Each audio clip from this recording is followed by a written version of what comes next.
Hey CSM, welcome. We're so excited for just this series. We've been praying about this. We've been having a lot of conversations. A lot of work has gone into this because we really want to support you guys as students and teenagers, and have these open conversations about mental health. And so over the next 4 weeks, you're going to hear a message from your student pastor like you just did, and then we're going to get together with a couple people who are friends of ours personally and friends of our ministry who believe in the work that God is doing through CSM, and they work in the mental health field. That's their specialty, because we realize as student pastors, we're not professional people in the mental health field. And so we want to bring these people into these conversations. And so tonight, we're just going to continue this conversation about mental health. But first, I want to introduce a couple people. Obviously, I'm Justin. I'm the student experience pastor here, and this is our friend Rachel. You guys know Rach. But then we have this partnership with All People Therapy. It's a organization you might have heard about. They've come with us to camp last year. We do a lot of work with them, and they are some of the best people in the world. But there's two of them here with us. I just want to introduce them really quick and let them share a little bit about who they are and why they're here, and then we're going to jump into the topic. So this is Sam, Frederick, and Talia. Sam and Talia, would you just introduce yourselves? Hey, why are you here? What would you say about me? I don't know. I would say Sam is one of those people that you can't do life without, and sometimes it's struggle to do life with. So incredibly kind. Incredibly kind. Yeah. Former student pastor, been in the mental health space for 13 years, and I am not a teenager. How's that? Perfect. And Talia, what about you? I'm also not a teenager. It's been a while. I have really appreciated this time to come together with Central through camps and just connecting with these lovely humans at the table with me. My job is always to serve others, and so that's really why I'm here. Really appreciate the opportunity to connect with people and to really just be present with others. So cool, man. We're so glad you guys are here. I just realized we were all wearing black. Oh, she's got purple on. It's like In purple. Nice day. this jersey. I do. I am wearing All People Therapy, though, in support. Okay, let's jump into the topic. So we just heard a live message, this idea of Moses, and we're really sitting on this point where he's feeling a lot of feelings, maybe anxiety, maybe some stress and all that. And there's this scripture where he goes and sits at a well, and that's kind of what we want to sit on. And so I just want you guys to share, man, what has your journey been with anxiety? What does that look like for you in your personal life? As we look at Moses went and sat at a well, we're talking about that. But for you individually, what does anxiety look like for you in your personal walk? Yeah. Ever since I was little, I remembered having little like anxiety buzzies. And so I think it became most prominent when I was in middle school, and just life was kind of hitting me in different directions. And so I always describe anxiety a little bit like a tornado. It kind of just spins you around. And so that's kind of when it became most prominent to me, and why I feel like so passionate about, student ministry in general, because I feel like this is the time where I really needed the person to support me with my like anxiety journey. It does get better. Whether or not you see my anxious tendencies now, you might. But yeah, it does get better over time. So, Like I was diagnosed with anxiety and depression for the first time when I was 13. They want to put me on medicine. I struggled with that. Always have tried to go as much as I can, like the alternative option, exercise, diet, talking about it, journaling. And I've had seasons where it's worked, and I've had seasons where it hasn't worked. What's been the best for me has always been a really healthy community, good prayer life. I know that might sound at times like God feels distant, but that's what works for me. And I believe in that very much. So yeah, like it's something that's on and off. It's something that I still deal with today. I would still say that I deal with seasons of anxiety. I struggle when they try to lump depression with anxiety. But I would also say that over time, I've been able to see that that's probably true. Well, that's good. Rachel, what about you? Yeah, mine's interesting because I don't think I really struggled with it, or I didn't realize I did, because I grew up in a home where it was like no negative feelings, and if you have to cry, you go to your room and you do it. You do it in solitude, and when you're ready to present yourself in a better way, you come out. And that was how I bottled up. And then I'd have these like moments all throughout really junior high and high school where all of a sudden it would like everything would burst and I would just like hysterically cry for like 5 minutes. And then I was like, and then it was like, okay, now we're good. And I think that was like my anxiety and the overwhelming feelings that were coming out in these unhealthy ways because I didn't really deal with it. And then it kind of all hit me, honestly, when I had a baby, which CSM knows this story. I've shared it a lot. When I had a baby, that's just known as trauma. And so, which we'll talk about too in these conversations, but where my anxiety was just at a high and I felt all these feelings now that I couldn't mask them anymore because I had a child to take care of. And so I had to learn it through therapy, through journaling, like Sam, that was something for me. And music was a huge thing for me that would find my like inner self again and be able to calm myself, and breathing exercises. And yeah, every year it just seems to be a different layer of different things that I deal with, but there's different coping things, which I'm grateful for that have helped me along the way. Oh, it's so good. I can't imagine, like, as a student, we're talking about this idea of coming to a well and this resting and just being like overwhelmed. And we read about Moses literally going to a well. But it just got me thinking, like, for me, the well that would be in my life when I'm feeling overwhelmed or anxious is like being outside, mowing the lawn, being around a bunch of teenage boys that play baseball for whatever reason, even though they drive me absolutely crazy and probably cause anxiety for me. But like, that's my well, right? I just like, when I'm overwhelmed, those are the things. So like, do you guys have this idea of a well in your personal life in these moments or these seasons of you either being anxious or just feeling overwhelmed? What's your well? If a student's struggling with this idea of like, I don't know what my well would be, maybe what's yours in your life? I find peace in reading. I find peace in my family. My wife is an incredible support for me. Good friends, laughter, avoiding Justin. Like, those are all really healthy things for me. Yeah. What about you guys? I would say my well is really around live music. Like, that's where my brain kind of Big concerts, yeah. calm down, even though it's kind of chaotic in that space, right? It's kind of funny, but I'm like, I feel really when music is blaring in my face. But yeah, just something about standing kind of at the back or at the front. The middle ground is never a good space for me. But if I'm in the front or in the back of a venue, that's where I find like the peace kind of in my heart and in my soul, very much in that space. And I know if I'm feeling like in a funky headspace or my anxiety's at an all-time low, I'm automatically going and looking to see what concerts are in town or places that I can go to get live music. Even being in a space of worship like creates that for me. So it's kind of, it can shift and change a little bit. It's very dynamic and fluid, but my well is moving through water and music. That's good. Yeah, I don't know. I think mine is definitely being around people that just feel safe. So it's my family. I have a couple of close friends that just hold this space where you can just be super honest and you leave, even if it seems to be like a blah of like emotions. It's just like, I don't know. I always just go back to this word of like holding this space for you to allow it, and you walk away from that just feeling like, okay, I'm okay.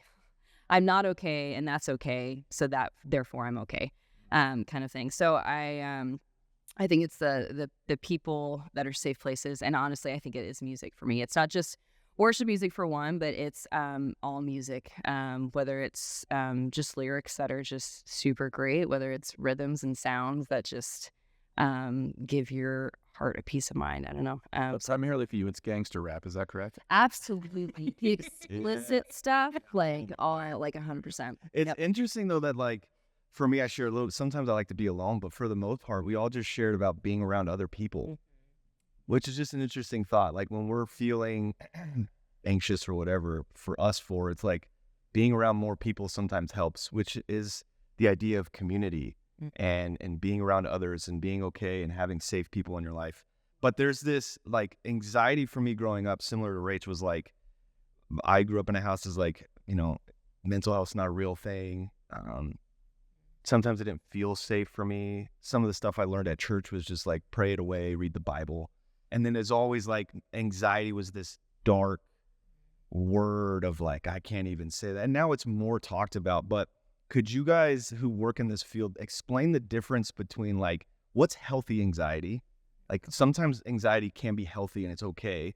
And then where's that kind of line or that border or that area where it's like, hey, maybe I probably should reach out to my doctor. Maybe I should reach out to a therapist. Explain the difference between those two parts of anxiety.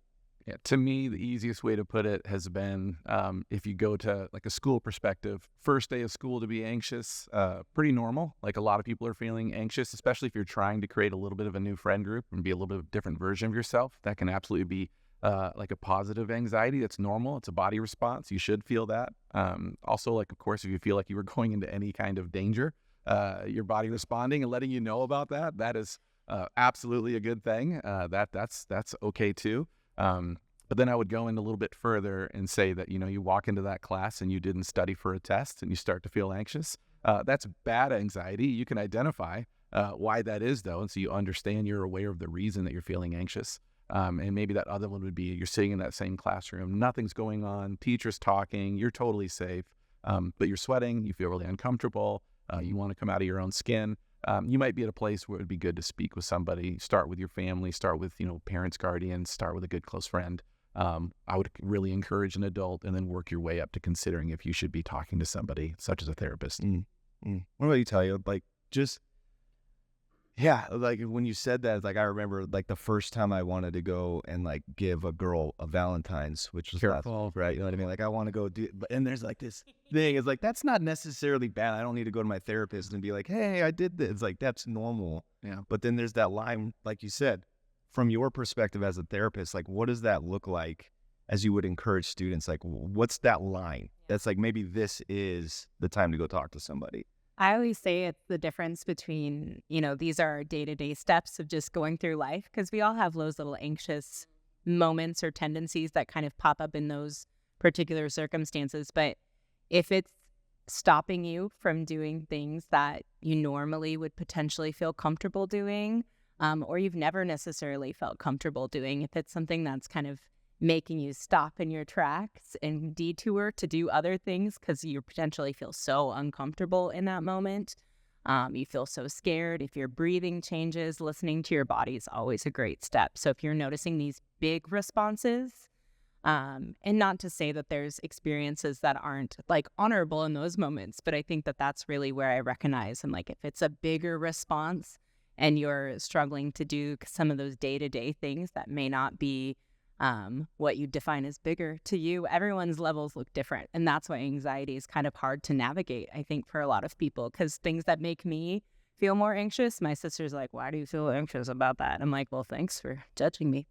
You know, but it's one of those things, we all have different responses. And that's even growing up, I've started to realize the people around me, how we all move around anxiety and how it moves around us. So I think that that's a big piece about looking at just whether or not it's something where I could seek extra support. Because for me, extra support is always a good thing, right? Like it's like when you're building something and it's like, okay, we're going to put a little piece of wood up against that so it doesn't fall. Like extra support is always good for people. So that's good. That's, I think, my piece of when I'm like, all right, maybe we should go and get some extra support.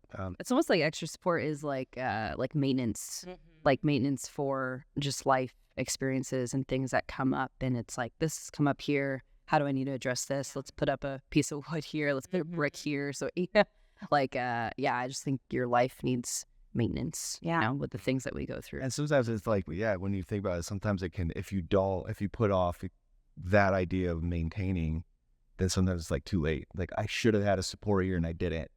Which is it's never too late to get it. Yeah. But like it's easier to go along, like figuring out what those triggers are and feeling it in your body, rather than being 10 steps ahead and being like, oh man, I've come this far and I haven't supported. Yeah. Oh, that's good. Yeah.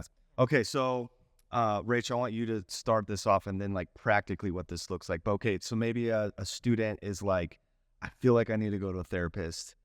I don't know what that looks like. And that causes anxiety in itself, right? I remember when I grew up, like thinking of therapy, I thought of like the movies where people are like laying on a couch. Yeah. And they're great sitting there and there's somebody asking. I think that's a coffin. I don't know. But I don't know if that's like this. Maybe that's the picture that was brought up in my mind. It's always up with that. It's like this weird. I'm like, I don't want to go lay down on some weird person's couch and top. But like practically, Rach, I know like you've been open about going to therapy and all that. Like what's that first therapy session look like? What is that like if we could ease maybe some anxieties about stepping into the therapy field and going to see a therapist, what would be like that first thing? And then I want you guys to share like practically what does that actually look like from the other side of it? Yeah, no, I think it's different for everyone. That's the hard part. I mean, I know students, adults, friends that like there's just been, and I'm sure you guys have heard, like just there's bad experiences. There can be. Like that's just being real, that there can be. But I think the biggest thing for me was that I went into it knowing I'm like, do not give up. Like if it's not a good experience, there's going to be someone else out there that I will connect with, that will hear me, that's going to be good for me kind of thing. And so I do think there's some anxiousness of going in because it's like, it's a stranger. Yeah. But there's also a whole lot of comfort in it that I have found where it's like this person is completely on the outside of everything. There's unbiased opinions, but they're actually just trying to walk alongside you and give you practical ways to help guide you and to deal if you're going in there with trauma. Again, like the practicality of that is just such a blessing. So going into it, there's anxiousness there when you're first getting in there, but I think the mentality of like, I'm not going to give up until I find the right fit. Because it can be, I mean, it can be the first time that you see, that you go see someone and it's just like right off the bat, it's like, yes, we connect. This is going to be great. And other times it's like, man, I'm going to give it a few more tries. And that's where you have to just give yourself like a little bit of grace in that. Okay, let me just try a couple more times. Let's see. And if not, I'm going to find someone else, and having that determination. Knowing that it's like therapy's good, it is, and but sometimes it can just take a little bit. So that's my like biggest encouragement of like just don't give up. Knowing that it's really good for us. Yeah, it's good. Yeah, I have so much I want to say. I would say I'm much You more. always do. You always do. In closing, I'm much more of a believer in you having a really solid community. So there's a couple things I'd want to say. First off, therapy might not be for you because you've got to want to come in ready to do the work. Like a lot of it's going to be built on you willing to feel safe and share some stuff that might be uncomfortable and have enough of a trust in the person you're meeting with that you're willing to allow them to speak into a little bit of your story. Which is incredible, but you also got to be really intentional with who you choose. It's okay to say no. It's okay to go find somebody else. But I would also say that community matters. Group therapy is probably the best form of therapy still. And I think a lot of people are getting their needs met by having a really, really solid community of people they feel safe and can be authentic with. So if you are not ready for therapy, at least pursue that and at least have a good circle around you. Yeah, that's good. Super good. I would always just lean into like it needs to be a good mutual fit. Like, you know, like Rachel said, meeting with somebody who feels safe for you, who you can open and be your like authentic self, because there's nothing potentially more like exposing than to be like in your feelings with somebody. And so it takes time to build a relationship. I think that that's really important to recognize that, you know, day one, you might not feel comfortable sharing every nook and cranny of who you are and what's been happening, right? But for me, that's always that space. So first session, we're pulling out our little Yahweh cards and we're getting to know each other and we're asking ourselves what's our favorite gas station drink. That's my favorite card in the deck, by the way. Yeah, that was Look at that! Look at that shameless plug for Yahweh cards. I like it. What is your favorite gas station drink? It's always going to be an unsweetened tea. Yeah, I know. Well, now I feel some shame. Talk about unsafe space. Unsafe space over here. Yeah, no, I'm a tea girl because I don't drink soda or like energy drinks or anything. So it's always unsweetened tea. What's yours? Gas station? Yeah. It depends. I don't have a go-to because I'd rather go to a coffee shop and have coffee than a gas station. See, I learned so much about coffee. But if it's like a road trip, that's the thing. If it's a road trip, I usually go for like a Gatorade. Yeah. 'Cause I'm like, I don't know why Gatorades just taste really good. Squeezy tops? No. Oh. Open the cap, lemon lime. Easy. I know what you're saying, but so I'm much. different way of thinking. I'm like, squeezing top. Oh, it's not. But then if I need a lot of energy because I'm driving, then it's going to be an energy drink, Yeah. which is always a Celsius. So it just varies on, whatever. Oh my God. So you learn so much with your one. Being in community and talking to people. Okay. Last thing before we close this out, just practically for students in the room, like couple things, strategies maybe that they're like, I'm not sure yet if I have the right community, or I know that every day during math class, this is me, by the way, every day math class, when there's a pop quiz, all of a sudden my heart starts beating faster. I do get sweaty. I'm having this anxious. What are a couple strategies that we can give students that's like, hey, in those moments, maybe these are a couple things that you could do to maybe get through that or calm your nerves, calm your anxieties, a couple practical strategies. What would those be? Want me to go?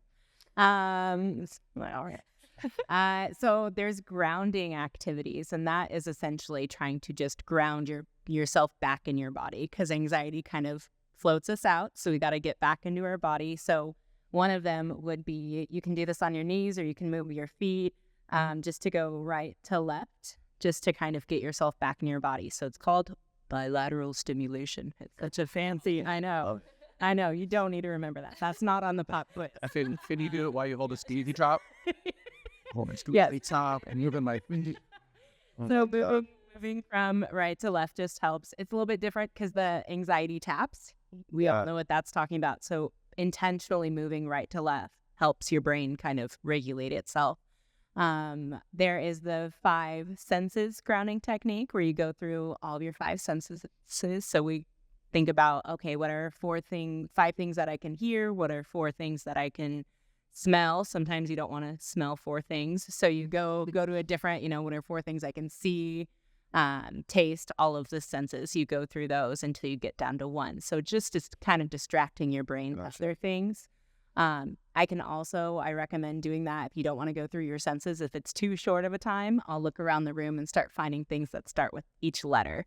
So I'm like, okay, what is something that starts with an A? There's an apple over there. Okay, what is something that starts with the letter B? There is a box. Like, you just start going through the alphabet. So 26 items later, you're back into your brain. I know, it's kind of bonkers, but it does help. So maybe if you got a pop quiz, we don't want to do all 26, but just start to I would get to somewhere in the middle and forget what letter it's next. right on the table, right away. Like, no, I got to start over. Hey, Justin, you failed again. The quiz is over. You only had 5 minutes, and it took you 10 to get through the alphabet. Class, Justin. You have to wait. Okay. And then the good old deep breathing. So you can do that in several ways. You can picture a box, and so, breathe in for 4 seconds, breathe out for 4 seconds, breathe in for 4 seconds, breathe out for 4 seconds. So picture a box in your brain, or just the casual, put your hand on your belly or your back and just make sure that you're feeling your body expand. Because sometimes we're sitting there and we're breathing so short, but we actually want to make sure that we're feeling the air all the way down to our diaphragm, the lower belly. So those are my quick little anxiety tips. Yeah. Good stuff. Well, guys, thank you for sharing. Thanks for the conversation. It was fun. It was good. CSM, we love you. And we're going to continue this conversation, whether it's group, whether it's worship, each week of this series for the next few weeks. So yeah, we'll see you next week.